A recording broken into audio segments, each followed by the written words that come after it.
Welcome back, brothers and sisters. Welcome back to African Metaphysical Center for Spiritual Healing, Body, Mind, and Spirit Development. I am your host, Kufuor Ra, your metaphysical practitioner, Reiki master, Qigong instructor, Bond practitioner, and mystic. Today's topic is Heaven Isn't Up There.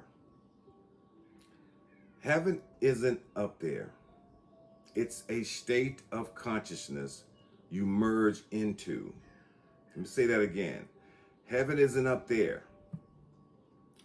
It's a state of consciousness you merge into. Ancient traditions knew this truth. Heaven isn't a place you go when you die. It's a frequency you attune to while you're alive. So, bear with me for a moment and I will prove it to you. The Vedas called it moksha. I believe I pronounced that correctly. Liberation from the illusion of separation. Not a golden city, but the dissolution of the false self into infinite awareness.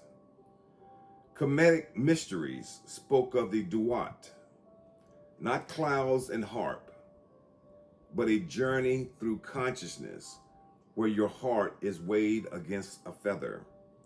Only truth and justice could pass through. Buddhist sutras reveal it clearly. Nirvana isn't a destination. It's the extinguishing of craving, the end of the illusion that you were ever separated from the world. The Tao Te Ching whispers it. Heaven and earth arise together. The kingdom isn't coming. It's already here, hidden in plain sight, waiting for eyes that can see. Even ancient Gnostics Christians knew the kingdom of heaven is within you and all around you, not in mansions of wood and stone in the sky. How did the Roman Empire's adoption of Christianity change the interpretation of heaven? They changed the meaning of everything. When Rome adopted Christianity in the 4th century under Constantine, they didn't just accept a religion, they transformed it into a tool for their empire. Before Rome, early Christians spoke of the kingdom as a present reality, an inner awakening. The character in the book called Yeshua is said to have taught his followers to seek the kingdom within, to experience divine consciousness now. But Rome needed something different. They needed citizens who obeyed, soldiers who fought, subjects who paid taxes and didn't question the emperor's authority. A heaven up there that reached after death became the perfect instrument of control. Behave now, follow the rules, don't question authority, and you'll be rewarded later. Suffer through this life, and paradise awaits you. The church became the gatekeeper, the only path to salvation. No priest, no heaven, no institution, no access to God or source. The literal interpretation served power structures perfectly. If heaven is internal, you don't need a priest. If it's a state of consciousness, you don't need an institution. If awakening is available now, you can't be controlled with promises of later. I want you to understand that. Early Christian mystics, the Gnostics, the Desert Fathers, so they called, the ones who still taught direct experience of the divine, they understood the original teachings.